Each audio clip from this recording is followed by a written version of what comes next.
Versículo 32.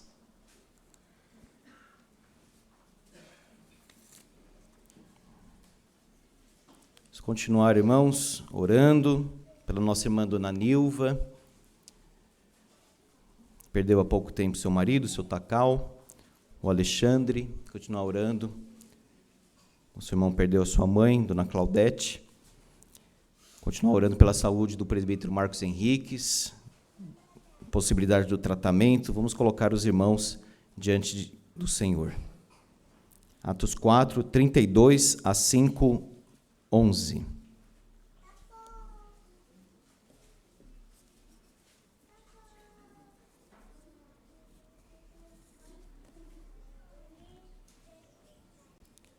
Vamos ler a palavra de Deus, Atos 4, 32.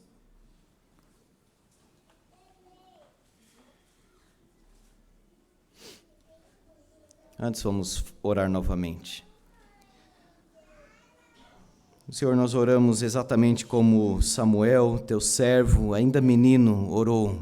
Fala, Senhor, que os teus servos ouvem. Nós oramos com as mesmas palavras do teu servo Davi, que dizia: as palavras dos meus lábios, o meditar do meu coração sejam agradáveis na tua presença, Senhor, rocha minha e redentor meu. Fala, Senhor, e que o nosso coração tenha humildade e boa disposição para ouvir, em nome de Jesus. Amém. Atos 4, 32.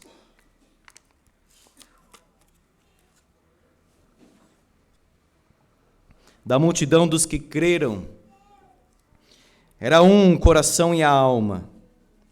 Ninguém considerava exclusivamente sua nem uma das coisas que possuía, tudo, porém, lhes era comum. Com grande poder, os apóstolos davam testemunho da ressurreição do Senhor Jesus, e em todos eles havia abundante graça. Pois nenhum necessitado havia entre eles, porquanto os que possuíam terras ou casas, vendendo-as, traziam os valores correspondentes e depositavam aos pés dos apóstolos. Então se distribuía a qualquer um à medida que alguém tinha necessidade.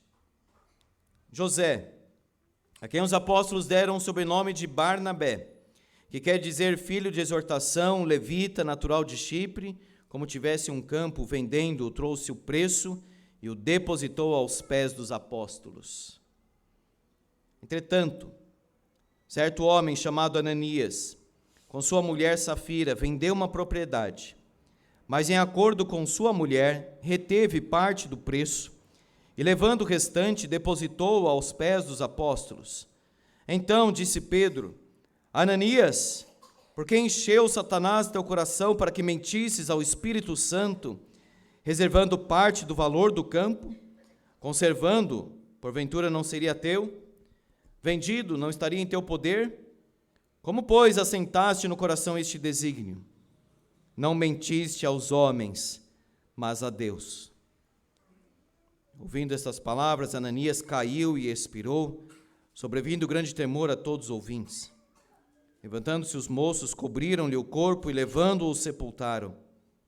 Quase 3 horas depois, entrou a mulher de Ananias, não sabendo o que ocorrera. Então Pedro, dirigindo-se a ela, perguntou-lhe: dize-me, vendestes por tanto aquela terra? Ela respondeu: sim, por tanto. Tornou-lhe Pedro: por que entrastes em acordo para tentar o Espírito do Senhor? Eis aí à porta os pés dos que sepultaram teu marido, e eles também te levarão. No mesmo instante caiu ela aos pés de Pedro e expirou. Entrando os moços, acharam-na morta, levando-a, sepultaram-na junto do marido. Sobreveio grande temor a toda a igreja e a todos quantos ouviram a notícia destes acontecimentos. Amém.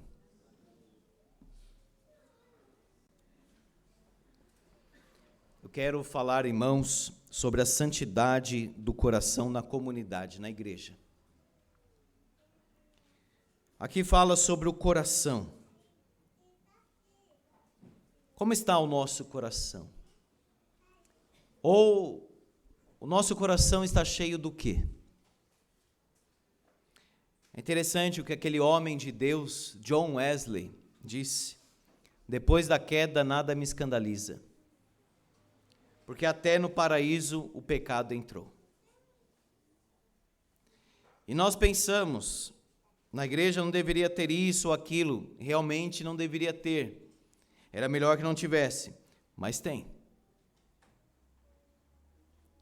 Tem um caso de pecado, tem um caso aqui e ali, e até nesta igreja viva, igreja apostólica, nós temos um casal mentindo para Deus na frente de Pedro.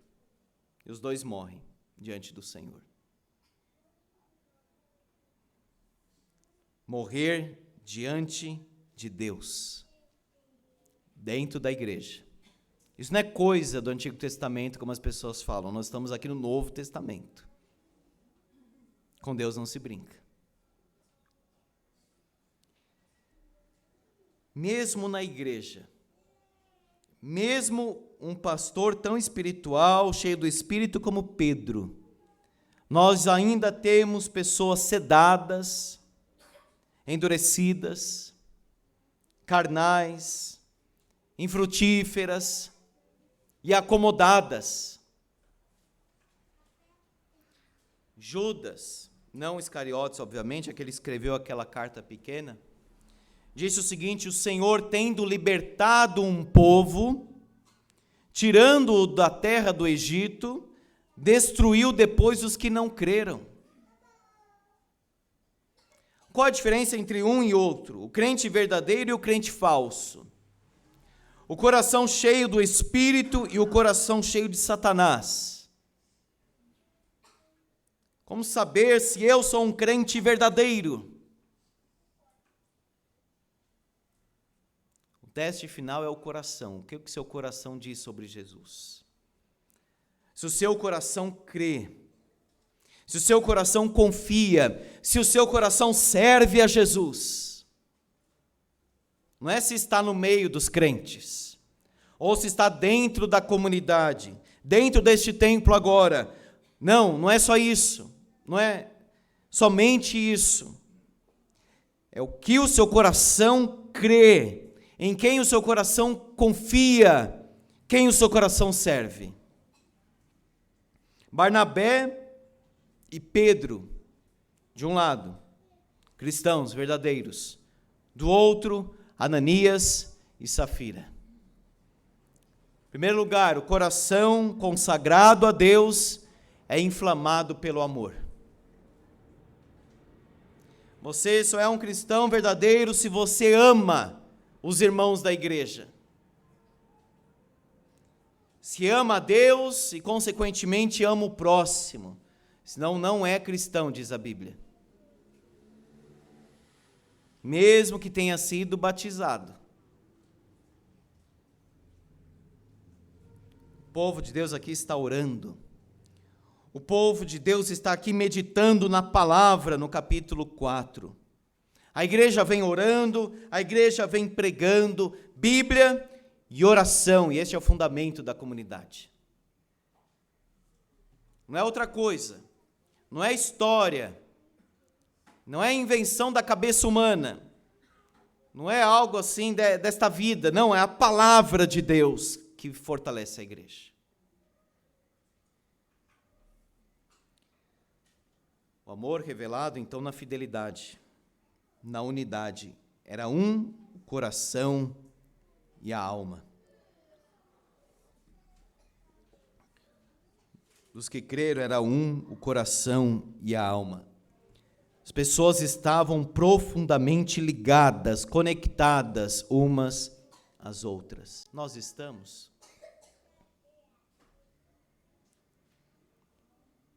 Será que poderíamos descrever a nossa igreja, a nossa comunidade, seja lá qual for a sua?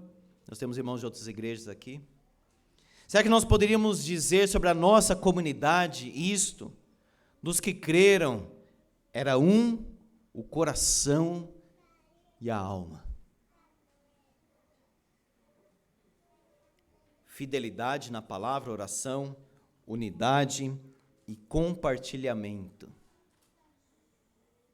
Ninguém considerava exclusivamente sua nenhuma das coisas que possuía, tudo, porém, lhes era comum. Veja,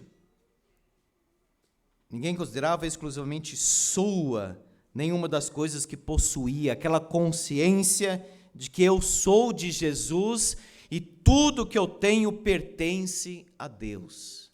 Se Ele quiser, Ele leva. Se Ele quiser, Ele tira. É a consciência de ser um escravo, um servo de Jesus, e tudo que eu tenho pertence ao Senhor. De quem é o teu carro?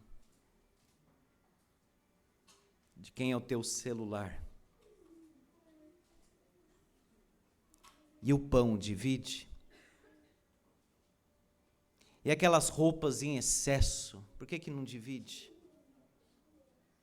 Não estou aqui promovendo, digamos assim, aqueles votos monásticos que você tinha que viver naquela pobreza, etc., porque depois eles mesmos precisavam de ajuda. Seria um eterno retorno isso. Mas, amados irmãos, não combina com o cristianismo o excesso, o endurecimento, quando um irmão tem condição de ajudar o outro e não ajuda, um irmão que realmente tem necessidade, ou que vê uma causa missionária, uma obra, e não oferta. Uma vez um jovem de outra igreja que eu pastoreei, comprou um carro, disse: pastor, ora por mim. Falei: vamos orar então. Agradecendo, mas ele pediu para Deus o guardasse com aquele carro. Eu orei por isso também. Mas eu também orei que aquele carro servisse à igreja, que aquele carro servisse aos irmãos, que aquele carro só fosse em um lugar que agrada a Deus. Você toca um piano, você toca um violão, você toca algum instrumento. Aquele instrumento não é para tocar músicas mundanas que desagradam a Deus. Tem uma voz bonita para cantar, é para cantar para a glória de Deus. A nossa vida pertence a Deus, tudo que tenho, tudo que sou, pertence ao Senhor, e eu coloco à disposição dos irmãos carentes, necessitados. Tudo lhes era comum. Parece um ideal de comunidade que não temos visto hoje. Que está faltando amor, está faltando conhecimento, compartilhamento, unidade.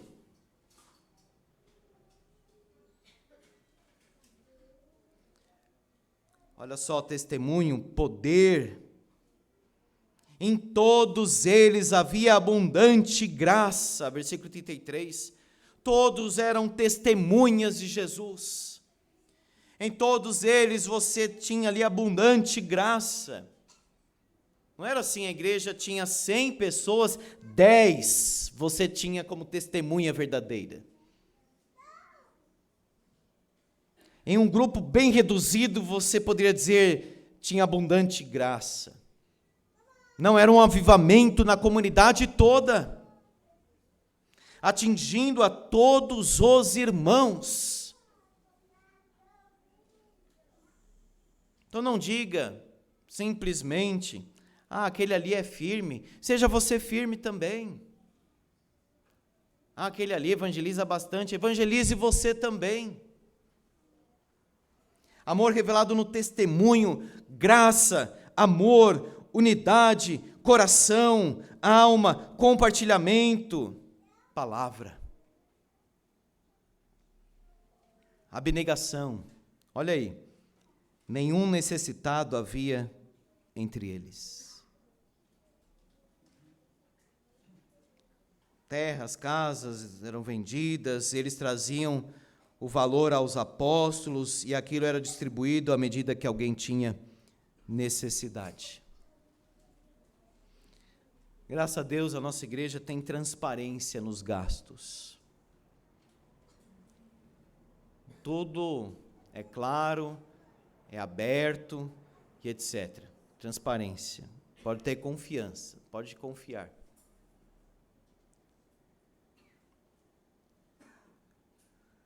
Nós precisamos, irmãos, ter aquela consciência de que os dízimos e as ofertas serão bem direcionados para a glória de Deus, para as necessidades da igreja, para o sustento da igreja, para a obra missionária, sem desvio, sem excesso, sem preocupação fora do lugar, fazendo coisas que não servem.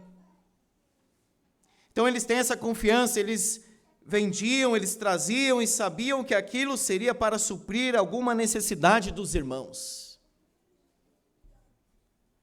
Nós tínhamos aqui Barnabé, vendeu o campo, trouxe o preço e o depositou aos pés dos apóstolos. Isso demonstra que ele confiava na administração, ou seja, ele trouxe e que os apóstolos sejam fiéis na administração deste recurso. Se não forem, a culpa é deles e Deus pesa a mão. Se não for fiel na administração financeira dos recursos da igreja. É um dinheiro separado, é um dinheiro santo. Então tem que ter muita responsabilidade nos gastos, nos investimentos, vamos dizer assim. Barnabé, filho da exortação, do encorajamento, fez isso. Ananias e Safira ficaram olhando. Pensaram, vamos fazer a mesma coisa? Vamos vender um campo, mas não vamos dar todo o valor. Vamos dar só uma parte deste valor, porque é muito. Agora, irmãos, Pedro diz para eles o seguinte: vocês poderiam dar o valor que vocês quisessem. Vocês não precisavam dar todo o valor do campo. Vocês poderiam trazer uma parte. O dízimo seria 10%, mais que isso, alguma coisa. O problema, então, não é que eles trouxeram apenas uma parte do valor total do campo. Entenda isso no texto. O problema é que eles mentiram, dizendo que aquela parte era todo o valor do campo. Entendam isso, vamos entender isso, porque já ouvi muita pregação fora aqui, apelando, no sentido de oferta, e esse não é o problema deles, o problema deles é a mentira, a hipocrisia, a falsidade. O que aconteceu com o coração deles? E veja, ainda que o pastor seja Pedro, ainda que seja a comunidade cristã apostólica, ainda que eles estejam experimentando ali milagres e sinais, o coração pode se corromper pela mentira, motivado pelo pecado. Eles queriam o elogio de Barnabé, vamos chamar elogio, mas não a consagração dele. E olha só, Pedro pergunta, vendeste aquele campo por tanto? Sim, mentira. Em acordo com sua mulher, reteve parte do preço, levando o restante, depositou aos pés dos apóstolos. Primeira pergunta: por que encheu Satanás teu coração? A boca fala do que o coração está cheio. O nosso coração está exposto a alguma coisa, ou à palavra, ou ao mundanismo, paganismo, carnalidade, Satanás. Eles querem dinheiro, ao mesmo tempo eles querem a reputação, eles mentem. uma mentira deliberada. A responsabilidade é do homem. Olha só, mentiu ao Espírito Santo, reservando parte do valor do campo, assentaste no coração este desígnio. Vamos equilibrar o assunto. Satanás encheu o coração, versículo 3, mas no versículo 4 diz, você colocou no seu coração este propósito. O que eu quero dizer com isso é o seguinte, às vezes a pessoa peca e coloca toda a culpa em Satanás. Ananias fez isso porque Satanás encheu o coração dele, coitado de Ananias. Não, ele deixou. Ele abriu, digamos, o coração dele para isso. Ele é responsável. E, amados irmãos, uma das coisas que nós precisamos aprender neste século é isso. Nós somos responsáveis por aquilo que fazemos. Não fomos obrigados. Não faltou alguma coisa na nossa vida. Não, nós somos responsáveis. Nós precisamos assumir a vida e os nossos erros. Davi diz, eu pequei contra ti, Senhor.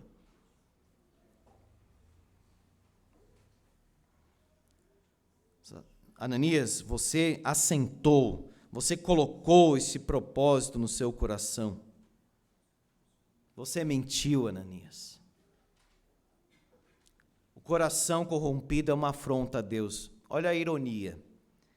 O nome Ananias significa Deus é gracioso. Safira significa formosa, não aos olhos de Deus. Ananias, Deus é gracioso, mas o coração de Ananias, na verdade, é ganancioso. Não está satisfeito na graça de Deus. O coração corrompido também, irmãos, arrasta outros para o mal. Olha o versículo 2. Em acordo com sua mulher. Versículo 9. Porque entrastes em acordo para tentar o Espírito do Senhor. Quando o casal concorda, quando o casal faz uma aliança, um acordo para desobedecer a Deus. Queira uma mulher, um marido, uma esposa, um marido, que te aproxime mais de Deus. Um casamento santificado.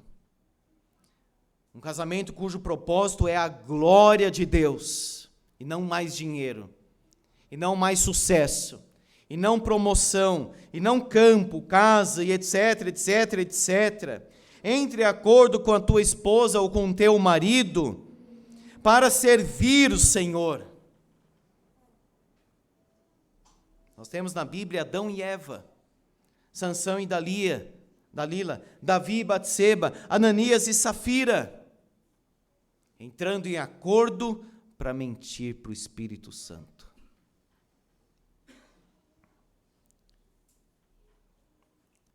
Pedro diz, não mentiste aos homens, mas a Deus.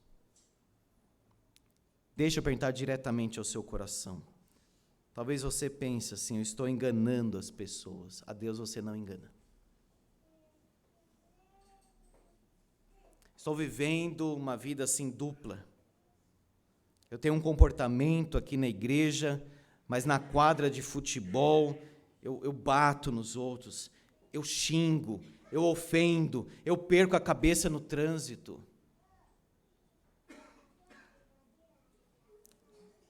Os irmãos da igreja não estão vendo, mas Deus está vendo. Quem é de verdade. O nosso coração está assim aberto para Deus olhar.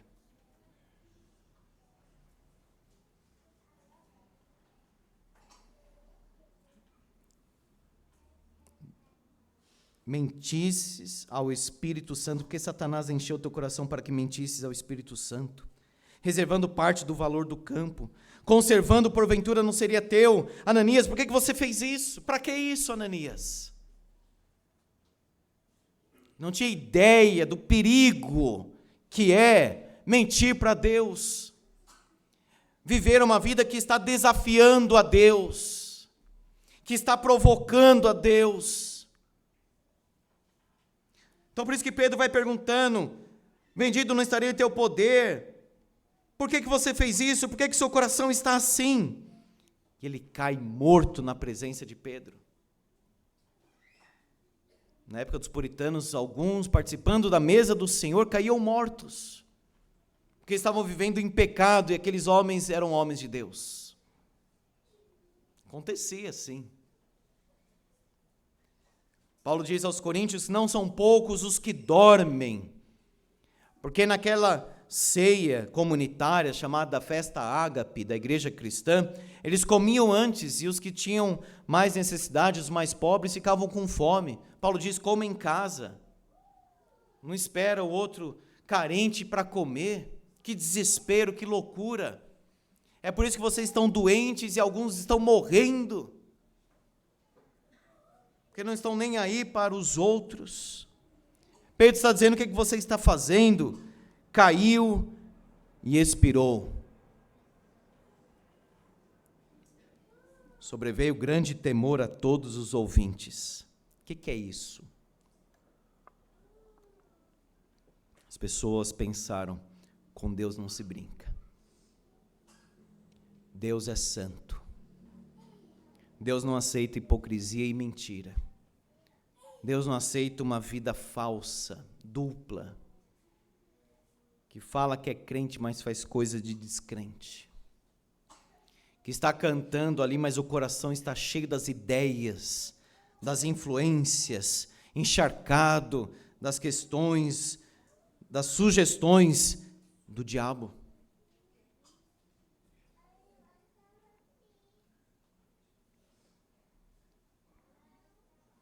Depois de 3 horas chega a mulher. Não sabia o que tinha acontecido, diz aí o versículo 7. Pedro pergunta: vendestes, portanto, aquela terra? Sim, portanto. Não era mentira. Para que mentir? Para que querer parecer uma coisa que não é? Fala o tanto que vendeu, e fala: daquele tanto eu trouxe isso. Amém, Pedro diria: bom, louvado seja o Senhor. Mas queria fazer o mesmo que Barnabé, e deu toda essa confusão. Porque entrastes em acordo para tentar o Espírito do Senhor? Amado irmão, para onde vai o seu casamento? E o seu namoro? O seu noivado? O que você está fazendo com a sua própria vida? Pedro já trouxe a sentença: eis a porta aos pés dos que sepultaram teu marido, eles também te levarão. Caiu ela aos pés de Pedro e expirou. Morreu. Pedro confrontou espiritualmente o pecado dela. Autoridade conferida por Deus, firmada na palavra, tinha o dom espiritual concedido pelo Senhor para que discernisse o coração deles. E novamente diz o versículo 11: sobreveio grande temor a toda a igreja, todos quantos ouviram a notícia destes acontecimentos.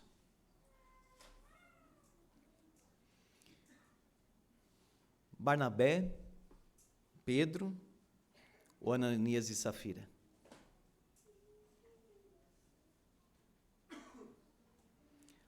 Como pastor, não tenho o dom espiritual de Pedro para discernir os corações, sondar a vida.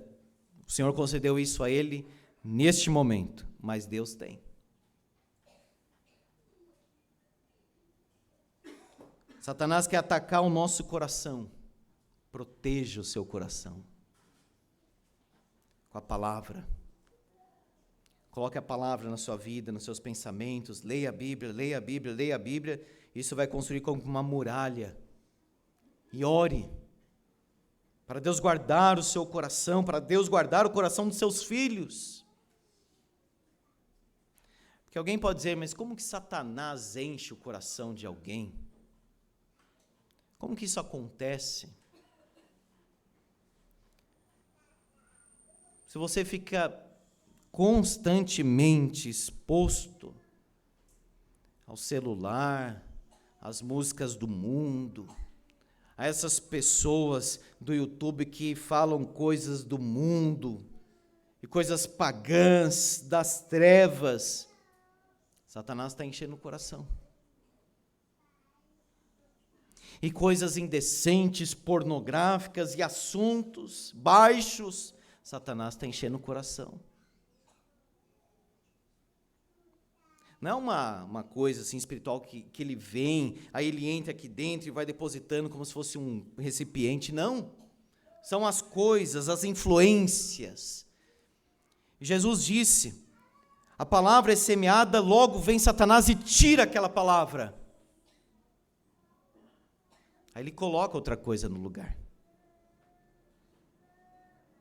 Desviar o coração, encher o coração, mudar a mente. Que tristeza este casal. Não acabe com o seu casamento. Fortaleça o seu casamento buscando a Deus. Consagrando o seu cônjuge para o Senhor, seus filhos para o Senhor. Entrando em acordo para servir o Senhor, para honrar o Senhor. Entregue o seu coração para Jesus.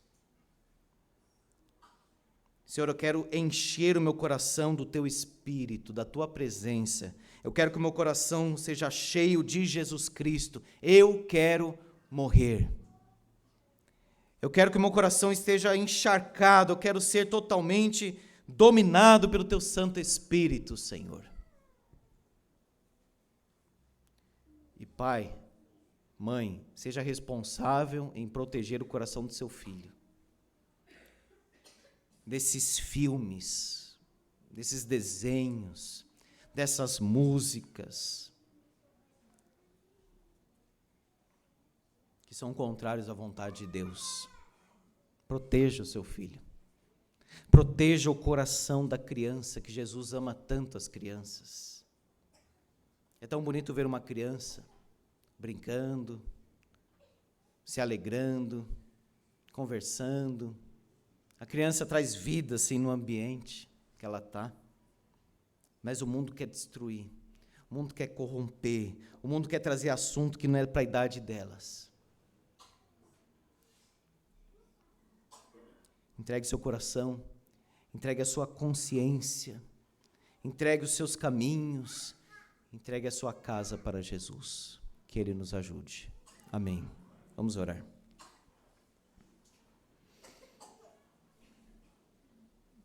Senhor, que nós sejamos totalmente verdadeiros, sinceros. Não haja nenhuma hipocrisia, falsidade, duplicidade, Senhor. O Senhor conhece os corações. O Senhor lê a nossa vida. O Senhor sabe tudo o que está acontecendo. O Senhor conhece os pensamentos, o Senhor conhece os desejos. Agora, Senhor, nós pedimos uma coisa: que sejamos cristãos verdadeiros, autênticos, fiéis. Que qualquer atitude, Senhor, de serviço, de piedade, seja para o Senhor e não para outro ver.